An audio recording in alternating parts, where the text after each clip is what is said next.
అంబిక అలా వార్నింగ్ ఇచ్చి వెళ్ళిపోయిన తర్వాత లక్ష్మి భక్తవత్సలం దగ్గరికి వచ్చి తాతయ్య గారు మీరేమీ బాధపడకండి అని చెప్పి చెప్తూ ఉంటుంది. అదేం లేదమ్మా, తనని ఎలాగైనా పెళ్ళికి ఒప్పించాలి అని చెప్పి భక్తవత్సలం చెప్పి అక్కడి నుంచి వెళ్ళిపోతాడు. ఇంకా లక్ష్మి అంబిక రూమ్లోకి వెళ్ళి అంబికమ్మ అని పిలుస్తూ ఉంటుంది. ఇంకప్పటికే అంబిక చాలా మండిపడుతూ కోపగించుకుంటూ ఉంటుంది. ఆ పెళ్లి కొడుకు అన్న మాటలన్నీ మీకు ఈ జన్మలో పెళ్లి కాదు, ఇలా ఉంటే మిమ్మల్ని ఎవరు చేసుకోరు అని అబ్బాయి అన్న మాటలన్నీ గుర్తు చేసుకుంటూ మండిపడుతూ ఉంటుంది. అప్పుడే లక్ష్మి రావడంతో ఏంటి అని గట్టిగా అరుస్తూ ఉంటుంది. మీరు పెళ్ళి వద్దనడానికి కారణం నాకు ఒక డౌట్ ఉంది, అడగొచ్చా అని అంటూ ఉంటే ఏంటది అని చెప్పి అంబిక అంటుంది. మీకు సుభాష్ క్రైమ్ పార్ట్నర్ కదా, అలాగే లైఫ్ పార్ట్నర్ కూడా కావాలనుకొని చెప్పలేకపోతున్నారా? అలాంటిది ఏమైనా ఉంటే చెప్పండి అమ్మా, అందుకే పెళ్ళొద్దన్నారా అని చెప్పి అడుగుతూ ఉంటే ఇంకా అంబికకి చాలా కోపం వచ్చి లక్ష్మి గొంతు పట్టుకొని పైకి లేపుతూ ఉంటుంది గోడ కానించి. ఇంకా లక్ష్మి విలవిలలాడిపోతూ వదలండి అమ్మా, అంబికమ్మ వదలండి వదలండి అని ఎంత మొత్తుకున్నా కూడా అంబిక వదలకుండా అలానే పట్టుకొని నొక్కేస్తూ ఉంటుంది. నా పర్సనల్ విషయాల గురించి నీకెందుకే అని చెప్పి, ఇంకోసారి నా పర్సనల్ లైఫ్ గురించి మాట్లాడావంటే చంపేస్తాను నిన్ను అని చెప్పి అరుస్తూ ఉంటుంది. అప్పుడే చారుకేశ అటుగా వెళ్తూ చూసి సడన్గా చాలా షాకింగ్గా కోపంగా బయటికి వస్తాడు. లోపలికి వచ్చి అంబిక నుండి లక్ష్మిని విడిపించి ఏంటి ఇలా చేస్తున్నావేంటి అంబిక అని చెప్పి అరుస్తూ ఉంటాడు. అంటే తను ఇష్టం వచ్చినట్టు మాట్లాడుతుంది అని చెప్పి అంబిక చెప్తుంది. తను నా కూతురు, ఇంకోసారి తన మీద చెయ్యి వేసావంటే ఏం చేస్తానో నాకే తెలియదు అని చెప్పి చారుకేశ వార్నింగ్ ఇస్తూ ఉంటాడు. ఇంకా నువ్వు వెళ్ళు లక్ష్మి ఇక్కడ నుంచి అని చెప్పి పంపిస్తూ ఉంటే మీరు కూడా రండి బాబాయ్ అని చెప్పి లక్ష్మి అంటుంది.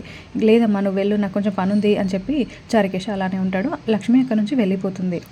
ఇంకా తర్వాత అంబిక చారుకేశ ఇద్దరు వార్నింగ్ ఇచ్చుకుంటూ మాట్లాడుకుంటూ ఉంటారు. నీ విషయాలన్నీ ఇంట్లో చెప్పమంటావా అని చెప్పి అంటుంటే ఇప్పుడేమో లక్ష్మికి బాగా సపోర్ట్ చేస్తున్నావు బావా, లక్ష్మిని అప్పుడు నువ్వు ఎంత చిత్రహింసలు పెట్టావో నాకు తెలియదా అని చెప్పి అంటూ ఉంటే అప్పుడు ఆ చారుకేశ చచ్చిపోయాడు, ఇప్పుడు కొత్త చారుకేశ లక్ష్మి వల్లనే నేను ఇలా మారిపోయాను, లక్ష్మికి ఎవరు లేరనుకోకు, లక్ష్మి నా కూతురు లాంటి నా కూతురే అని చెప్పి అంబికకి వార్నింగ్ ఇస్తాడు. ఓ జరిగినాయన్నీ చెప్పేస్తాను అంబిక అని చెప్పి అంటూ ఉంటే నువ్వేం చేయలేదా బావా నేను చెప్పనా అని అంటూ అంబిక కూడా వార్నింగ్ ఇస్తూ ఉంటుంది.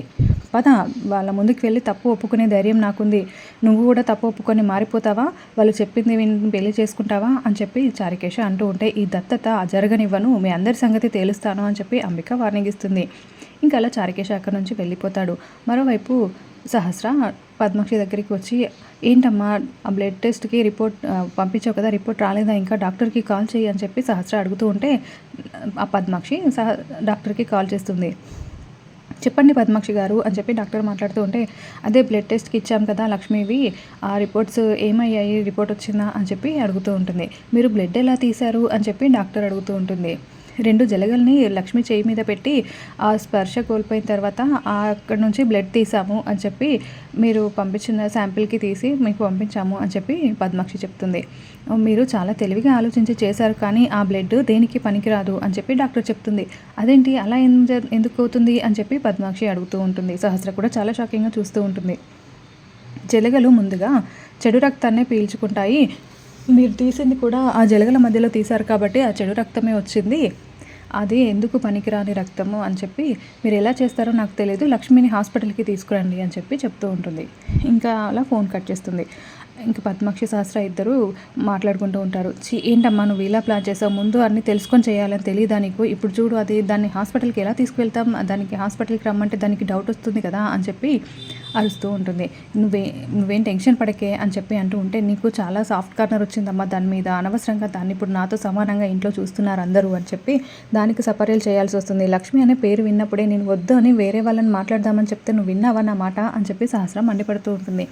ఎందుకు అంత సీరియస్ అవుతున్నావు, ఇప్పుడు దాని అవసరం ఉంది కాబట్టి దాన్ని అలా చూసుకుంటున్నాం, లేదా తర్వాత దాన్ని ఎలా పంపించాలో దానంతట అదే బయటికి వెళ్ళేలాగా చిత్రహింసలు పెట్టి బయటికి పంపిస్తానే, నేను చూసుకుంటాను కదా, నువ్వేం టెన్షన్ పడకు, లక్ష్మిని ఎలా హాస్పిటల్కి తీసుకెళ్లాలో బ్లడ్ టెస్ట్ ఎలా చేయించాలో అన్నీ నాకు తెలుసు, అంతా నేను చూసుకుంటాను అని చెప్పి పద్మాక్షి చెప్తూ ఉంటుంది.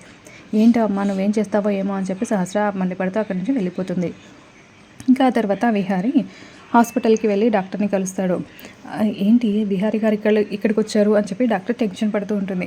హలో డాక్టర్ అని చెప్పి విహారీ అంటే హలో విహారీ గారు కూర్చోండి అని చెప్పి డాక్టర్ చెప్తుంది. నిన్న డొనేషన్ కోసం అమౌంట్ కావాలని మా ఇంటికి వచ్చారంట కదా, సహస్ర చెప్పింది అని అంటూ ఉంటే అవునండి వచ్చాను అని చెప్పి డాక్టర్ చెప్తుంది. అదే క్యాష్ లాగా ఇవ్వాలా, చెక్కులాగా ఇవ్వాలా అడిగెళ్దామని వచ్చాను అని చెప్పి అంటూ ఉంటే, ఎలాగైనా పర్లేదండి అని చెప్పి, ఎక్కడ పే చేయాలి మేడం అని అంటూ ఉంటే, మీకు కావాల్సిన డీటెయిల్స్ అన్నీ అక్కడ రిసెప్షన్‌లో చెప్తారండి, వెళ్ళి కనుక్కోండి అని చెప్పి డాక్టర్ చెప్తుంది.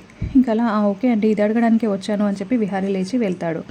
ఇంకా తర్వాత డాక్టర్కి చాలా టెన్షన్ వచ్చేసి సహస్రకి కాల్ చేస్తూ ఉంటుంది. అప్పుడే సహస్ర ఫోన్ రింగ్ అయ్యేలోపే విహారీ వచ్చి కాల్ కట్ చేసి, ఇప్పుడు సహస్రకి ఎందుకు కాల్ చేస్తున్నారు, నిజం చెప్పండి, అసలు ఏం జరుగుతుంది, నిన్న మీరు వచ్చిన విషయము, ఇదివరకు వచ్చి 10 లక్షలు తీసుకున్నారు, మళ్ళీ నిన్న కూడా వచ్చి డబ్బు తీసుకున్నారు, మీరు మాట్లాడుకున్నది జరిగిందంతా నేను చూశాను, విన్నాను, ఇప్పటికైనా నిజం చెప్తారా లేదా అని చెప్పి అంటూ ఉంటే, అలా ఏం లేదు విహారీ గారు, డొనేషన్ కోసమే వచ్చాను అని చెప్పి డాక్టర్ బుకాయిస్తూ ఉంటుంది. అవునా, ఒక్క నిమిషం అని చెప్పి విహారీ తన ఫోన్లో నుండి ఎస్ఐ సంధ్యకి ఫోన్ చేస్తాడు.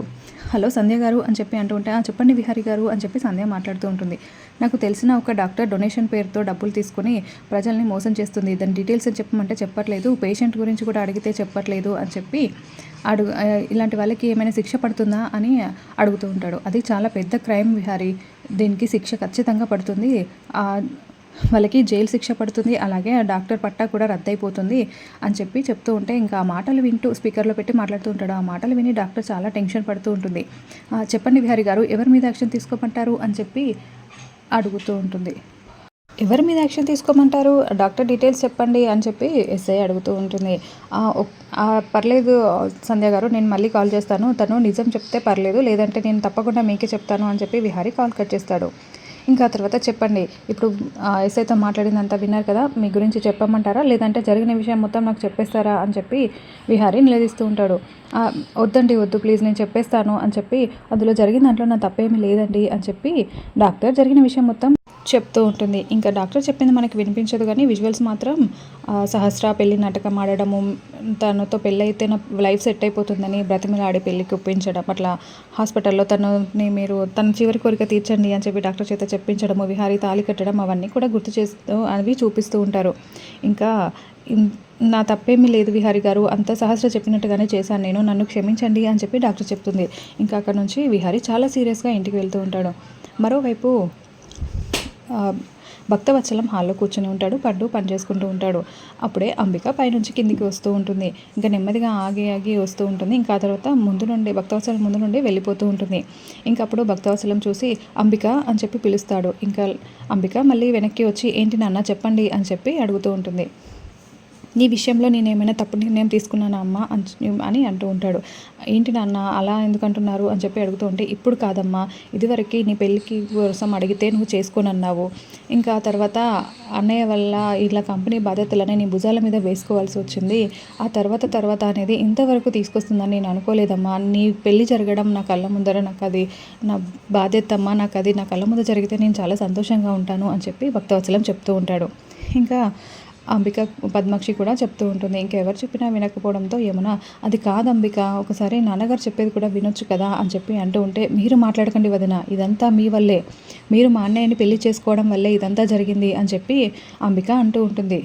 ఏంటి అంబిక అలా అంటున్నావు, జరిగిన దాంట్లో మా అక్క మాత్రమే తప్పుందా, మీ అన్నయ్యది తప్పు లేదా అని చెప్పి అంటూ ఉంటే, ఇంకా అప్పుడు అంబిక, ఏదేమైనా అన్నయ్య చనిపోయిన తర్వాత కంపెనీ బాధ్యతలని నా భుజాల మీద వేసుకున్నాను, పెళ్ళి అనేవి నేను మొత్తం వదులుకొని ఉన్నాను, ఇప్పుడు వచ్చి నాకు పెళ్ళి అంటున్నారు, నాకు ఆ పెళ్ళి చేసుకోవాలనే ఆలోచన లేదు అని చెప్పి చెప్తూ ఉంటుంది. ఇంకా విహారీ ఏమో చాలా సీరియస్గా ఇంటికి వస్తూ ఉంటాడు. మరి ఏం జరగబోతుందో వచ్చే ఎపిసోడ్లో తెలుసుకుందాం. అసలు విహారీకి నిజం తెలిసిందా, మళ్ళీ డాక్టర్ ఏమైనా కొత్త విషయం చెప్పిందా, ఏం జరిగి ఉంటుందో తెలుసుకుందాం. ఇప్పుడు నా ఛానల్ని సబ్స్క్రైబ్ చేయండి.